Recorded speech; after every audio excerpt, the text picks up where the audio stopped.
belajar dan pembelajaran tentang bermain roleplay, tentang topik kami tentang keamanan informasi. Adapun anggota kelompok kami, saya sendiri Naila Nursyifa Nasir bertindak sebagai guru. Saya Wijan Wikisan Naila Kuini sebagai siswa pertama. Saya Muhammad Fagita Cipala sebagai siswa kedua. Saya Asli Sanandani sebagai siswa ketiga. Saya Nyonar Mahdial Fikri Agus sebagai siswa keempat. Jadi selamat menyaksikan video dari kami dan semoga kalian menikmati. Bye bye.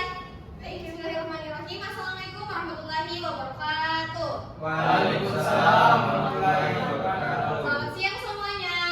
Siang. Oke, bagaimana kabarnya hari ini? Baik, Ibu.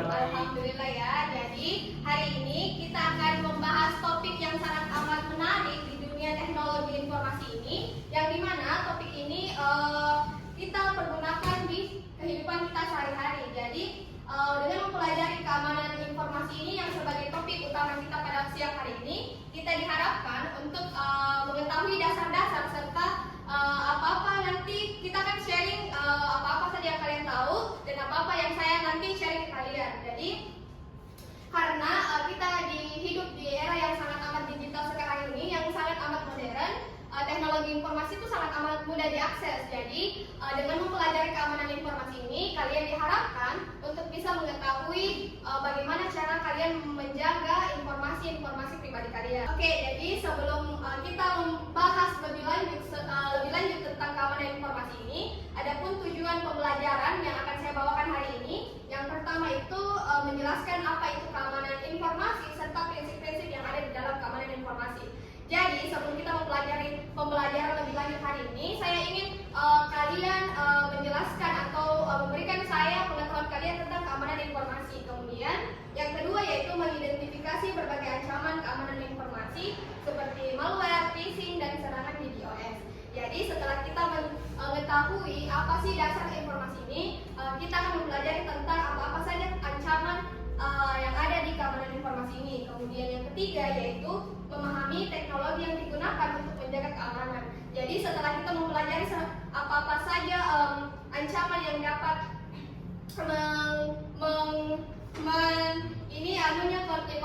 keamanan informasi, kalian juga akan diberitahu tentang bagaimana cara menjaga agar perangkat kalian terhindar dari ancaman. Kemudian yang keempat yaitu menyadari pentingnya pelatihan dan edukasi bagi pengguna. Kemudian yang kelima yaitu mengetahui layanan keamanan terkelola yang sering digunakan oleh organisasi.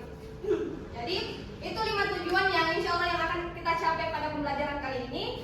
Selanjutnya kita akan masuk kepada materi yang pertama tentang dasar keamanan informasi. Sebelum saya lebih lanjut membahas tentang keamanan informasi ini, saya ingin bertanya kepada teman-teman semua di sini, menurut kalian apa sih itu sebenarnya keamanan informasi? Ada yang ingin berpendapat? Saya, Ibu. Oke, silakan Rizky Sahri. Baik, menurut saya keamanan informasi itu adalah perlindungan data agar tetap aman, data tidak bocor dan hanya bisa diakses oleh orang-orang tertentu saja. Oke, betul sekali ya yang dikatakan oleh teman-teman kalian.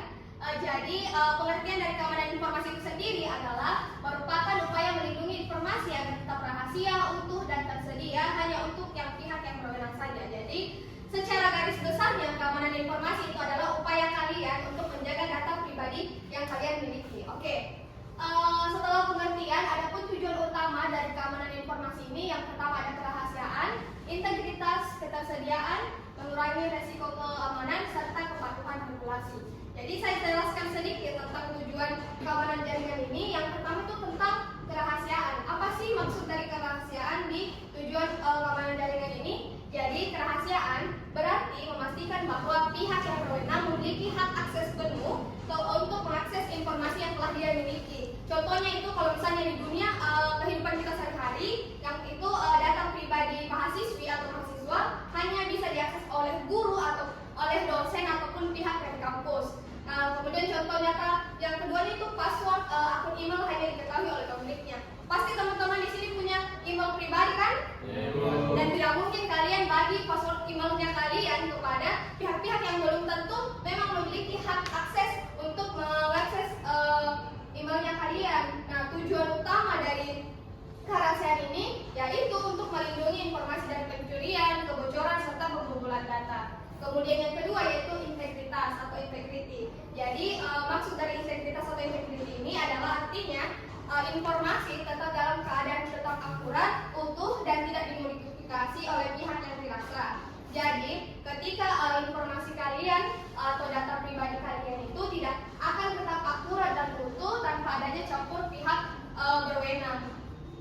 tidak berwenang. Contoh nyata dalam kehidupan sehari-hari tentang integritas atau integriti ini ya, misalnya kalau misalnya di kehidupan kita sebagai mahasiswi atau mahasiswa, yaitu nilai akhirnya kalian, nilai akhirnya dari semua SKS yang telah kalian rampungkan hanya tidak boleh diubah apabila memang nilai yang kalian dapatkan itu memang sudah cocok untuk kalian. Jadi tidak boleh lagi tuh nilainya diubah. Nah, ketiga yaitu ketersediaan atau availability. Jadi ketersediaan ini berarti informasi itu harus selalu bisa diakses. Jadi informasi kalau misalnya dalam perusahaan atau dalam organisasi itu masih bisa diakses secara online saat dibutuhkan oleh pengguna, tapi dalam kata kutip pengguna ini adalah pengguna yang memang betul-betul mereka miliki. Kemudian yang keempat yaitu mengurangi risiko keamanan.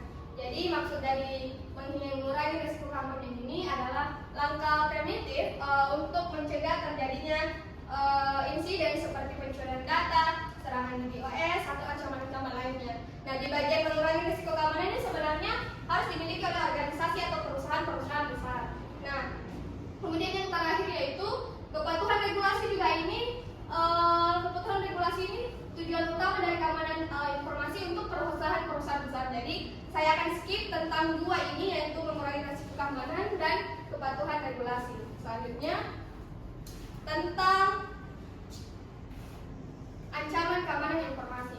Pasti kalian semua tidak asing dengan ancaman-ancaman ini, betul? Betul. Oke, jadi sebelum saya membahas lebih lanjut, saya mau minta pendapatnya kalian. Ada yang tahu antara 5 macam ancaman keamanan informasi ini? Ada yang kalian tahu tentang salah satunya atau ada yang pernah kalian alami? Ada? Baik, saya Ibu. Oke, silahkan Fakih. Saya tidak pernah menemukannya, namun saya mengerti akan pengertiannya. Oke, Yang silakan. dimana malware adalah singkatan dari malicious software, yaitu perangkat lunak berbahaya yang dirancang untuk merusak, mencuri, atau mengganggu sistem komputer. Contohnya seperti yang di atas, yaitu virus, trojan, dan worm. Sekian dari saya, Bu. Oke, terima kasih Fakih. Oke, betul sekali ya yang dikatakan oleh teman kalian tentang malware. Nah, jadi betul yang dikatakan oleh Fakih. Jadi malware itu atau singkatan dari malicious software adalah perangkat lunak yang sangat amat berbahaya yang dirancang untuk merusak dan mencuri data dari sistem komputer. Kemudian yang kedua itu ada hacking dan crypting. Jadi hacking dan crypting ini adalah hacking sendiri adalah aksi untuk masuk ke sistem tanpa izin dari pengguna dan mengeksplorasi atau mengubah data. Nah, jika dilakukan dengan niat yang amat buruk itu bisa dikatakan sebagai hacking. Nah, kemudian yang ketiga itu phishing dan social engineering. Nah, phishing dan social engineering ini sebelum saya menjelaskan lebih jauh, saya ada sedikit tampilan video tentang phishing dan social ini. Oke, jadi saya ada video singkat tentang penerapan phishing dan social engineering ini, tapi ini lebih berfokus pada phishing. Jadi saya minta untuk teman-teman untuk menyimak isi video.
phishing ini, dari kalian ada yang bisa menyimpulkan atau memberitahu teman-teman kalian apa sih inti dari video itu? Ada yang mau? Saya Bu, Ya, silakan, jadi Mbak. dalam video itu si orang pria sedang berselancar di internet. Lalu ketika ia menerima email yang palsu tapi seperti di bank, tanpa curiga ia mengikuti tautan dan memasukkan data pribadinya. Jadi tapi ternyata itu jebakan phishing.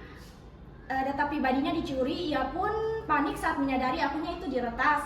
Sehingga jadi di video ini nih sedikit lucu, namun edukatif, menunjukkan pentingnya kita untuk waspada ketika mendapatkan notif dari internet. Oke, betul sekali ya. Jadi inti dari video yang saya perlihatkan tadi itu sebenarnya ancaman phishing yang dialami oleh animasi tadi. Jadi betul ya yang dikatakan teman kalian. Jadi ancaman phishing ini sangat amat berbahaya bagi kita sebagai pengguna karena kita tidak tahu hak akses kita diambil alih oleh pengguna-pengguna yang tidak berwenang sebenarnya. Jadi tujuan serta pesan saya rangkum sedikit dari tujuan dan pesan yang disampaikan oleh video itu, dan saya harap juga di antara kita semua tidak akan menjadi pelaku dari phishing itu. Atau di sini ada yang mau jadi hacker sebenarnya? Ada yang mau? Tidak Bu, tidak. Oke. Bisa dia hacker tapi niat-niat baik saja, jangan niat-niat yang buruk. Jadi pesannya ada 3 sebenarnya. Yang pertama, waspada terhadap email atau pesan yang meminta informasi pribadi. Nah, seperti yang video tadi jelaskan, dia mendapatkan email dari seseorang yang meminta data-data pribadinya dia, sehingga dalam arti ini pelaku ini dia mengambil uang dari si korban dan dia mencairkannya di bank karena dia sudah tahu apa-apa saja emailnya, apa saja password akunnya. Jadi kita tetap waspada apabila kita mendapati atau menemukan email yang hak aksesnya sebenarnya itu terlarang. Jadi kemudian yang kedua itu jangan mudah panik. Nah, jangan mudah panik ini dalam artian ketika kita mendapati email-email bodong seperti yang tercantum pada video tadi, sebaiknya kita tetap lebih santai dan kalau bisa hubungi teman atau hubungi pihak-pihak yang memang ahlinya dalam bidang hacker ini. Kemudian yang ketiga yaitu periksa kembali URL atau tautan sebelum mengklik tautan tersebut. Jadi kita diharapkan untuk tetap berhati-hati dalam menggunakan teknologi zaman sekarang. Nah, setelah contoh phishing, yang keempat itu ada DOS atau DDoS attack. Jadi DDoS atau DOS attack ini adalah ancaman yang keempat mengenai tentang ancaman yang bertujuan untuk melumpuhkan sistem secara dengan membanjiri server dengan lalu lintas data tinggi. Nah, DDoS ini dan DOS ini ditemukan pada perusahaan-perusahaan atau instansi-instansi yang besar. Kemudian incident threat atau ancaman dari dalam. Jadi incident threat ini adalah ancaman dari dalam organisasi. Seperti tujuan yang pertama itu kita akan membahas tentang keamanan di sebuah organisasi atau instansi. Jadi incident threat ini bisa menjadi salah satu ancaman bagi sebuah organisasi ketika dia mendapati pelaku-pelaku hacker ini. Jadi incident threat ini sebenarnya adalah pelaku orang dalam atau seseorang yang berasal dari organisasi itu atau instansi itu yang memiliki akses sah terhadap akses yang ke sistem, seperti itu pegawai atau memang orang-orang yang ahli dalam sana, tetapi dia ada niat untuk membobol semua informasi-informasi yang ada di dalam sistem itu, seperti itu. Jadi materi selanjutnya yaitu teknik dan teknologi pengamanan. Nah, di sini saya sebenarnya cuma mau menjelaskan 2. Di sini benar terlalu banyak.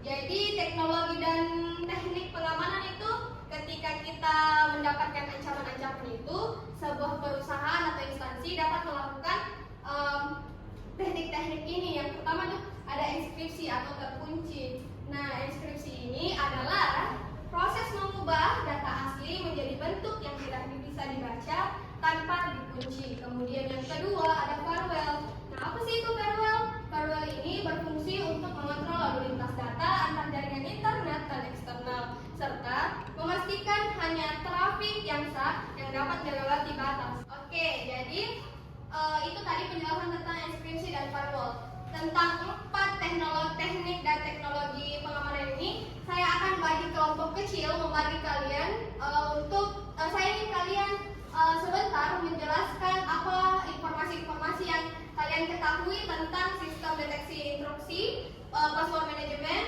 autentikasi dan otorisasi, dan backup dan discovery data. Saya akan membagi menjadi 2 kelompok mungkin, ini dengan ini, Fakih dengan Rizky, kemudian Widyandra dengan Wahdi. Oke. Jadi tugasnya itu saya cukup minta kalian mencari informasi sebanyak mungkin tentang 4 ini, tetapi di kelompok sini kalian cuma ambil sistem deteksi intrusi dan password management, kemudian di kelompok sini kalian autentikasi dan otorisasi dan backup dan discovery data.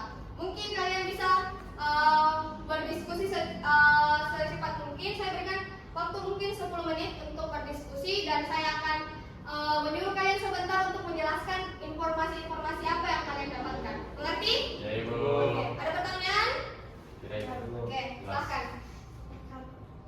Oke, kalian sudah mengerjakan diskusi kelompoknya? Ya, Bu. Siap, Bu. Oke, saya persilakan kepada kelompoknya Fakih dengan Rizky Sahri dulu untuk maju ke depan untuk menjelaskan atau memberikan apa-apa yang mereka telah dapatkan. Silakan. Oke, silakan. Baik, terima kasih atas kesempatan yang telah diberikan. Saya atas nama Muhammad Fakih Najfala dan rekan saya. Rizky Sailundani. Saya akan menjelaskan tentang sistem deteksi intrusi IDS atau IPS. Baik, IDS atau Instruction Detection System, sistem yang mendeteksi aktivitas mencurigakan atau berbahaya dalam jaringan atau sistem.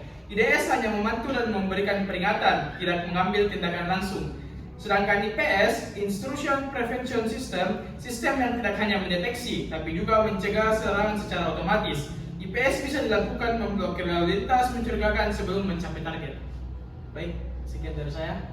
Baik, selanjutnya saya akan membahas tentang password manajemen atau manajemen kata sandi, yaitu merupakan proses mengelola dan mengamankan kata sandi untuk berbagai akun agar tidak mudah diretas dan tetap mudah diakses oleh pemiliknya. Tujuannya untuk melindungi data pribadi dan akun online serta mencegah pencurian identitas dan akses tidak sah. Sekian dari saya. Oke, teman-teman mungkin paham nih dengan informasi yang 2 temannya sampaikan? Bu. Oke, terima kasih untuk Fakih dan Rizky. Saya persilakan untuk kelompok selanjutnya untuk memberikan pemahaman mereka tentang materi mereka. Silakan dulu. Kasih. Oke, saya persilakan untuk kelompok selanjutnya untuk memberikan informasi yang kalian telah dapatkan tadi. Silakan. Baik, terima kasih. Perkenalkan, nama saya Widyandra Laku ini. Di sini saya akan menjelaskan tentang autentikasi dan otorisasi. Jadi untuk pertama, autentikasi itu adalah proses verifikasi identitas pengguna, perangkat atau identitas lain. Sebelum diberi akses ke sistem, tujuannya adalah untuk memastikan bahwa identitas yang mengklaim identitas tertentu benar-benar sah. Jadi untuk tujuannya itu untuk mencegah akses dari pihak yang tidak dikenal dan berbahaya, dan juga memastikan hanya identitas yang sah yang bisa masuk ke dalam sistem. Kalau untuk otorisasi itu adalah pemberian izin atau hak akses kepada pengguna yang telah terautentikasi untuk melakukan tindakan tertentu atau mengakses sumber daya tertentu. Jadi itu tujuannya untuk menentukan apa yang boleh dan tidak boleh dilakukan oleh pengguna. Sekian dari saya. Baik, saya Nurwandi akan membahas mengenai backup dan profil. Di mana backup itu adalah suatu proses untuk membuat salinan data dan untuk melindungi dari kehilangan atau suatu kerusakan. Ini disimpan di tempat yang aman sehingga jika data asli itu hilang atau rusak dapat kita pulihkan. Selanjutnya ada recovery, di mana recovery ini merupakan proses untuk memulihkan data yang hilang dari salinan backup. Data yang sebelumnya di backup dapat dikembalikan ke kondisi semula sehingga dampaknya ini akan lebih sedikit untuk kehilangan data. Baik, sekian dari saya. Oke. Setelah informasi yang telah kalian dapatkan ini, apa mungkin kalian ada pertanyaan tentang materi yang selanjutnya ini tentang autentikasi dan otorisasi serta backup? Ada yang ingin bertanya? Saya rasa sudah cukup jelas. Oke. Terima kasih untuk kelompoknya Lala dan Wahdi. Silakan duduk. Terima kasih. Oke. Setelah kalian berdiskusi sedikit dan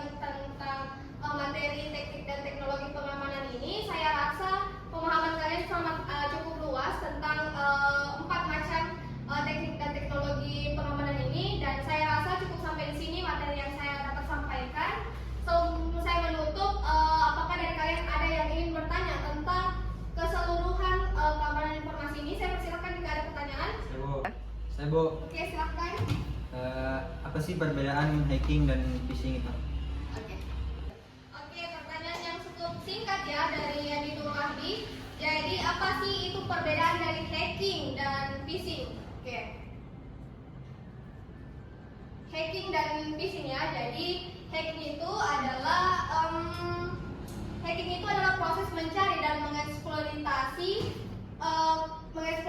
kerentanan dalam sistem komputer atau jaringan untuk mendapatkan akses tidak sah. Jadi secara garis besar hacking ini adalah tindakan-tindakan eksploitasi yang dilakukan oleh suatu instansi atau perusahaan untuk mengakses data yang sebenarnya bagi mereka itu tidak sah. Kemudian sedangkan phishing sesuai dengan video tadi, temannya juga sudah simpulkan sedikit. Jadi phishing itu adalah ancaman yang terjadi atau teknik penipuan yang dilakukan melalui email atau tautan-tautan yang masuk ke dalam data-data kalian. Jadi phishing itu lebih ke ranah penipuan sebenarnya. Penipuan untuk mengambil data-data dan mereka dapat mengambil keuntungan itu dalam bentuk uang. Karena tadi di video singkat itu ada penipuan yang melalui email dia menyuruh pengguna itu untuk memasukkan data-data pribadi mereka dan mengaksesnya untuk mengambil uang dari bank. Seperti itu. Apakah jelas? Oke. Saya rasa kalau ada yang ingin bertanya lagi? Jelas? Oke. Jadi saya rasa untuk materi kita pada hari ini mengenai keamanan informasi saya rasa cukup jelas. Dan untuk terakhir kesimpulan, saya ingin meminta salah satu dari kalian untuk menyimpulkan apa sih kesimpulan dari topik kita hari ini. Oke, ada yang mau menyimpulkan? Saya Bu. Oke, silahkan Fakih. Baik, terima kasih atas kesempatannya. Kesimpulan yang bisa saya ambil adalah keamanan informasi bertujuan untuk menjaga kerahasiaan, integritas, dan ketersediaan data, serta mencegah rasio dan memastikan kepatuhan regulasi. Ancaman seperti malware, hacking, phishing, DOS, dan insider threats dapat merusak sistem jika tidak diantisipasi. Karena itu penting bagi individu dan organisasi untuk memahami ancaman serta menerapkan perlindungan yang dapat agar data dapat tetap aman dan sistem berjalan dengan lancar. Sekian dari saya, Bu. Oke, terima kasih Fakih. Oke, itu tadi ya teman kalian sudah menyimpulkan topik kita hari ini tentang keamanan informasi. Saya rasa pemahaman kalian tentang keamanan informasi ini cukup amat bagus ya untuk hari ini, dan saya rasa kalian sangat aktif di kelas pada hari ini. Untuk itu mari kita tepuk tangan untuk mengapresiasi kalian hari ini. Oke, saya rasa cukup sekian. Mohon maaf apabila masih banyak kekurangan. Jika masih ada yang ingin ditanyakan bisa hubungi saya langsung. Jadi saya rasa cukup dan saya akhiri dengan kata billahi taufiq wal hidayah. Wassalamualaikum warahmatullahi wabarakatuh. Waalaikumsalam.